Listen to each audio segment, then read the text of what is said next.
নমস্কার বন্ধুরা, আরএস গল্পকথায় আপনাদের সবাইকে স্বাগত। আশা করি আপনারা সবাই সুস্থ আছেন। বন্ধুরা, আজ আপনারা শুনবেন শ্রী রবীন্দ্রনাথ মৈত্রর লেখা একটি গল্প, মেরুদণ্ডের ইতিহাস।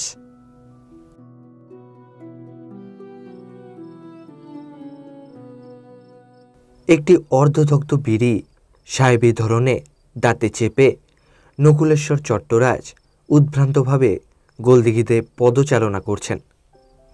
তার মন ছিন্ন সূত্র চিলেক ঘুড়ির মতো মেঘলোকে ৪৯ পবন তাড়িত হয়ে ঘুরে বেড়াচ্ছে।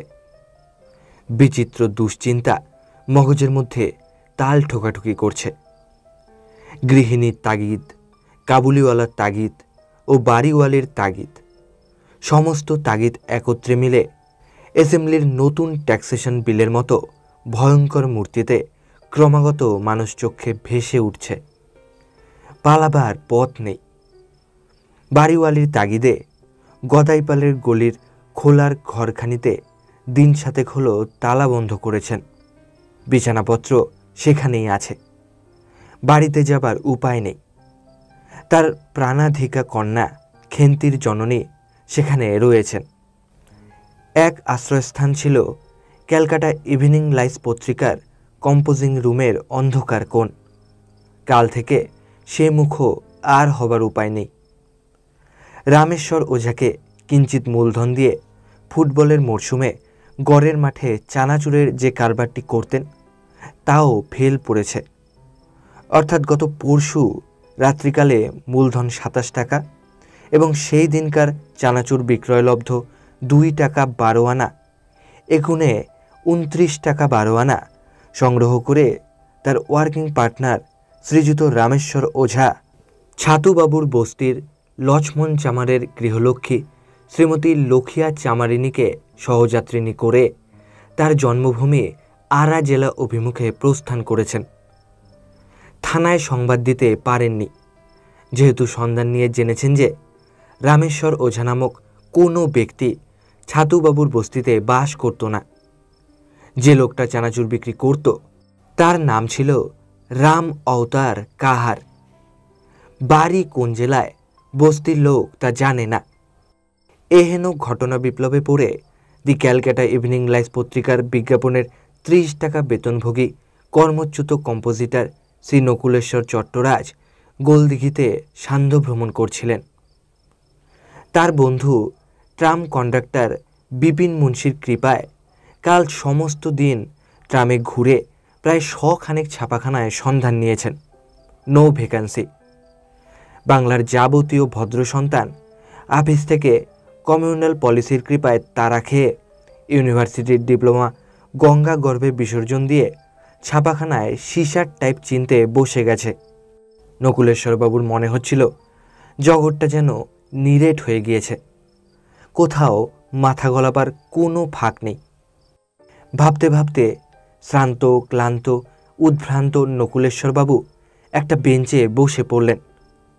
মনে ভাবলেন আত্মহত্যা করবেন, কিন্তু পরক্ষণেই মনে হলো তাতে অনেক হাঙ্গামা। আফিংয়ে তার কিছুই হবার ভরসা নেই, কারণ অতি বাল্য থেকে ২০ বছর বয়স পর্যন্ত তিনি সমানে চণ্ডু এবং গঞ্জিকা সেবন করেছেন। এখন সে অভ্যাস নেই বটে, কিন্তু তার দেহের প্রতি রক্তকণিকা বিষাক্ত হয়ে আছে। গত বছর তাকে সাপে কামড়েছিল। তার একটু নেশাবোধ হয়েছিল মাত্র, কিন্তু সাপটি তার বিষাক্ত রক্তের বিন্দুমাত্র উদরসাৎ করে পঞ্চত্ব পেয়েছিল। তবে পতিত পাবনী মা গঙ্গা আছেন, কিন্তু এই দারুণ শীতে জলে ঝাঁপ দিয়ে আত্মহত্যা করা অত্যন্ত কষ্টকর ব্যাপার। অতএব ভাবতে ভাবতে কি শুনে নকুলবাবু চমকে উঠলেন। এ কি দৈববাণী! শুনলেন তার বেঞ্চের পিছনে ঝোপের অন্তরালে কথোপকথন হচ্ছে। একজন বলছে, কংগ্রেসওয়ালারা চালাক হয়ে গেছে, এখন আর যাকে তাকে নেয় না। তবে একখানা দুফরমা সাপ্তাহিক কাগজ বের করে ফেলি, কংগ্রেসকে গালাগালি দিলেই ক্লাইভ স্ট্রিট থেকে অডেল বিজ্ঞাপন জোগাড় হয়ে যাবে। সে বুদ্ধি ভালো, তারপর ওদের কাছ থেকেও। সেই সঙ্গে সঙ্গে গুটি কয়েক নামও নকুলবাবু শুনলেন। তিনি উত্তেজিত হয়ে উঠে দাঁড়ালেন। এই দুটি অজ্ঞাত প্রাণীর বাক্যগুলি তার ম্রিয়মান মনে মকর ধ্বজবৎ কাজ করল। তিনি ক্রমাগত গোলদিঘি পরিভ্রমণ করতে লাগলেন। রাত্রি 12টার সময় যখন চৌকিদার এসে তাকে ধমক দিল, তখন নকুলবাবুর সংকল্প স্থির হয়ে গেছে। তিনি বিনা বাক্যে ফুটপাতে গিয়ে দাঁড়ালেন। তারপরেই বাসে চড়ে একেবারে কালীঘাট ট্রাম ডিপো। বিপিন মুন্সি সমস্ত শুনে বুঝলেন যে একটা ব্যবসার মতো প্ল্যান বটে। টাকায় টাকা লাভ, তারপর খাতির, তারপরেই চাকরিতে ইস্তফা এবং দৈনিক সংবাদপত্র, তারপর লেজিসলেটিভ কাউন্সিল। বিপিন মুন্সি 13 বছর বয়সে ছাত্রবৃত্তি ক্লাসে যে স্বপ্ন দেখেছিলেন, এখন 42 বছর বয়সেও সেই স্বপ্নই আবার নতুন করে দেখতে লাগলেন। নকুলবাবু কিঞ্চিত নিদ্রা উপভোগের অভিপ্রায়ে মায়ের মন্দির অভিমুখে প্রস্থান করলেন।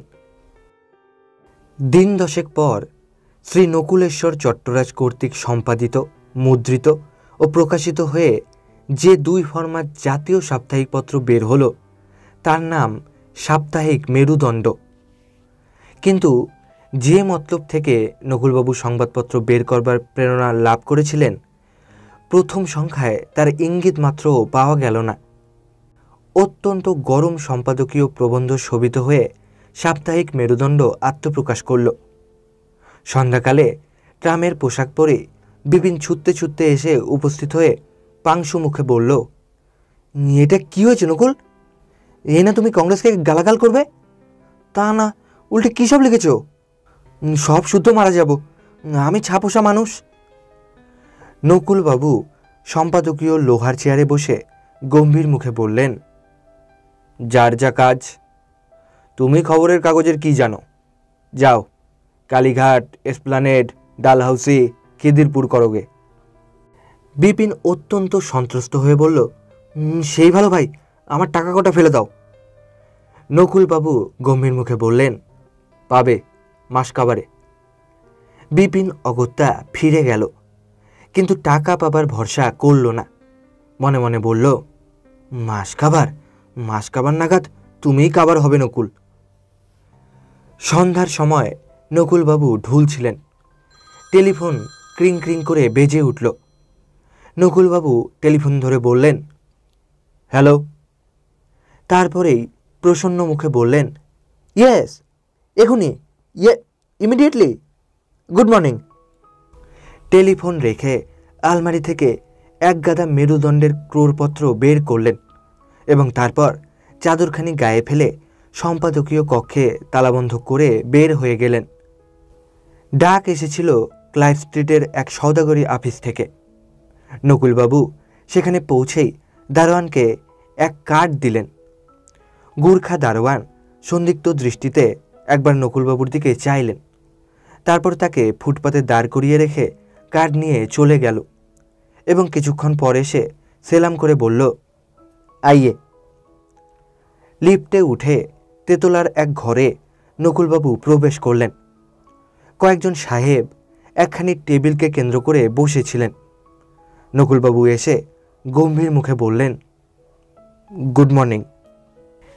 একজন সাহেব পরিষ্কার বাংলায় বললেন, গুড ইভিনিং বাবু, বসুন। আপনি নকুলেশ্বর চট্টরাজ, এডিটার, দি মেরুদণ্ডা। বাংলা বলতে পেয়ে নকুলবাবু বেঁচে গেলেন। বললেন, ইয়েস স্যার, হ্যাঁ। সাহেব বললেন, বেশ, আপনার কাগজ উত্তম, যেহেতু আপনি এত খারাপ কথা কেন লিখেছেন? নকুলবাবু আরও গম্ভীর হয়ে বললেন, কি খারাপ কথা লিখেছি স্যার? সাহেব ডাকলেন, বাবু।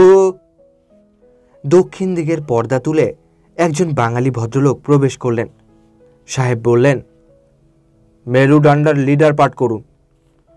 ভদ্রলোকটি তার বগলের ফ্ল্যাট ফাইল থেকে একখানি মেরুদণ্ড বের করে সুর করে পড়তে লাগলেন। রক্ত চাই, দেশের আজ আর কোনো অভাব নাই, অভাব শুধু রক্তের, তাজা টাটকা আনকোরা রক্তের। চাই শুধু রক্ত, আলতার মতো লাল, সদ্য ভাজা চানাচুরের মতো গরম ও লবণাক্ত রক্ত ইত্যাদি। সাহেব বললেন, এসব কি লিখেছেন? নকুলবাবু একটু হেসে বললেন, ঠিক কথা লিখেছি স্যার, ও লেখার আরও খানিকটা আছে, দেখুন। বলেই নকুলবাবু মেরুদণ্ডের ক্রোড়পত্র একখানি সাহেবের হাতে দিলেন। সাহেব একবার চোখ বুলিয়ে বাঙালি ভদ্রলোকটিকে বললেন, পাঠ করুন বাবু। তিনি পড়তে লাগলেন মেরুদণ্ডের ক্রোড়পত্র, সম্পাদকীয় প্রবন্ধের উপসংহার। চাই রক্ত, এই রক্ত প্রচুর পরিমাণে পেতে হলে নিত্য সেবন করুন নকুল কবিরাজের রক্তকণা বটি, প্রাতে 2 বটি ও সন্ধ্যায় 2 বটি, প্রতি কৌটা 10 আনা। সাহেব বিস্ফারিত নেত্রে বললেন, হোয়াট? নকুলবাবু বললেন, রক্তকণা বটি, ব্লাড গ্রোয়িং পিলস। সাহেব হো হো করে হেসে উঠে বললেন, by Jove, you are a genius. কিন্তু বাবু, আমি দেখব, শ্যাল রিমেম্বার। নকুলবাবু সেলাম করে বললেন, you are almighty sir, good morning. বাঙালি ভদ্রলোকটি তাকে সঙ্গে করে নিচে পৌঁছিয়ে দিলেন ও বললেন, আপনার যাতে সুবিধে হয় তা দেখব। পরের সপ্তাহে সতর্ক দৃষ্টিপাতে চারিদিকে বেশ ভালো করে দেখে নিয়ে বিপিন একখানি মেরুদণ্ড কিনল। পাতা উল্টেই তার চক্ষু স্থির। কলকাতার যাবতীয় সাহেব কোম্পানির বিজ্ঞাপনে নামাবলী সাজিয়ে মেরুদণ্ড বের হয়েছে। ইতিমধ্যে খেন্তিরমার হাতে 8 গাছা দেশবন্ধু প্যাটার্নের চুড়ি উঠেছে। মেরুদণ্ড অফিসে লোহার চেয়ারের বদলে গদিয়াটা কৌচ বসেছে। ইংরেজি বিজ্ঞাপন বাংলায় তর্জমা করবার জন্যে 2 জন সহকারীও নিযুক্ত হয়েছে। কিন্তু ভগবান নকুলবাবুর অদৃষ্টে আরও অনেক কিছু লিখেছিলেন। কাজেই ইতিমধ্যে অর্ডিন্যান্স জারি হয়ে গেল। নকুলবাবুর বিজ্ঞাপনদাতাগণ তাকে এক গোপন বৈঠকে তলব করলেন। পরের সপ্তাহে মেরুদণ্ডে ভাবে ও ভাষায় অপূর্ব বাজেয়াপ্ত শীর্ষক একটি প্রবন্ধ বের হল। এই প্রবন্ধ বের হবার পর সপ্তাহখানেকের মধ্যে এক অভূতপূর্ব কাণ্ড ঘটল। আলিপুরে এক ভীষণ রোমাঞ্চকর মামলা উপস্থিত হল। ফ্রি প্রেস সংবাদ দিলেন যে সদর গড়াইহাটি ইউনিয়ন বোর্ডের প্রেসিডেন্ট কেরামত আলী মিয়ার নামে উক্ত গ্রামবাসী মেহবুব শেখ এই মর্মে অভিযোগ এনেছে যে বোর্ডের প্রেসিডেন্ট তার ছাগল গরু অন্যায়ভাবে বাজেয়াপ্ত করেছেন। অতএব তার জিনিস তাকে ফিরিয়ে দিয়ে সুবিচার করতে আজ্ঞা হয়। আসামি পক্ষের উকিল শ্রীযুক্ত হরিপদ ভট্টাচার্য মহাশয় কোর্টকে জানালেন যে এতে তার মক্কেলের কোনো দোষ নেই। ফরিয়াদি মেহবুব শেখ তার দোস্ত আলী জানকে হাটের মধ্যে জোর গলায় হল্যান্ডে প্রস্তুত লুঙ্গি না কিনে পাবনাই লুঙ্গি কেনার উপদেশ দিতেছিল। প্রেসিডেন্ট সাহেব নিষেধ করাতেও সে নিবৃত্ত হয়নি। অতএব প্রেসিডেন্ট সাহেব তার গরু, বাছুর, ছাগল বোর্ড সরকারে বাজেয়াপ্ত করবার হুকুম দিয়েছেন। আর এই বিষয়ে কলকাতার বিখ্যাত সংবাদপত্র মেরুদণ্ডের ইঙ্গিত অনুসারেই হয়েছে। হাকিম প্রশ্ন করলেন, মেরুদণ্ডে কি আছে? আসামির উকিল মেরুদণ্ডে প্রকাশিত বাজেয়াপ্ত শীর্ষক সম্পাদকীয় প্রবন্ধটির কতকাংশ পাঠ করলেন।